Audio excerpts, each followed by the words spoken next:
Welcome back. Heart disease is the leading cause of death for men and women in the United States, and February is American Heart Month. Senior Care Plus and Renown want us seniors to know about ways to prevent disease, starting with keeping a healthy blood pressure. Have a look. Joining Joe and I here at the Renown Institute for Heart and Vascular Health is Dr. Chris Rowan to talk about these new blood pressure guidelines. Dr. Rowan, what exactly are they? What do people need to know? So recently the guidelines did change with the goal blood pressure being previously was 140/90. As a result of a large trials that were done, they said, if you lower that just a little bit, you can reduce the risk of stroke, heart attack, and other bad outcomes. So the new guidelines changed to less than 130/80. And so how do people know if they have high blood pressure? Is this something they need to check regularly?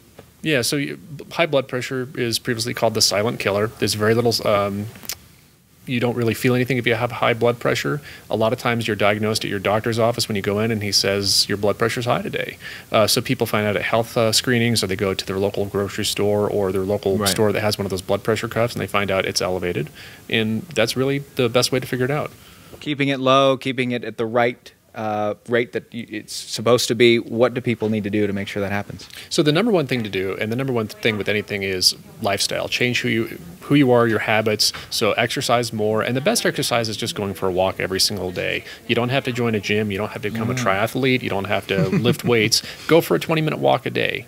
Also, reduce your salt intake. So one of the most common things people tell me in clinic is, well, I don't salt my food. And I say, you don't have to, because there's already so much salt in your food that you just don't need to. If you lower your salt intake to less than 2,000 milligrams a day, it's usually better than taking one or two medications in and of itself. People are always saying, can I get off my pills? And I go, yeah, you can. You got to follow a really low salt diet. Unfortunately for most people, it's not easy to do because their lifestyle's wrapped around dining out, convenience food, frozen food, canned food, etc. It's funny you said that. Joe and I were just talking about that on the way over here. They should make fast food not good, not taste good. Right. Exactly.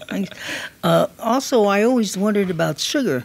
You talk so much about salt, and I always thought it was the sugar intake that you had to be careful about.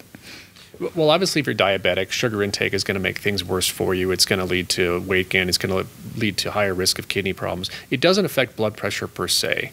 A lot of times, sugar intake can be associated with other foods that have a lot of salt intake. So, for example, if you're eating chocolate cake at one of your local restaurants after dinner, then yeah, you're probably going to get a big salt load before that chocolate cake. But sugar by itself, no, doesn't necessarily cause high blood pressure. So keeping it low, important to walk every day, right, Joe? Yes, and get out, get up, and move. And only an hour a day. I feel like she was walking to the grocery store and carried 2 big bags of groceries home. You worry me sometimes. Well, I balanced it on each side, so I wasn't crooked. I tried to walk straight. Good. Dr. Rowan, let's get those numbers one more time so people at home can write them down. Yeah, so 130/80 is the easiest number to remember, so try and keep your average resting blood pressure under that.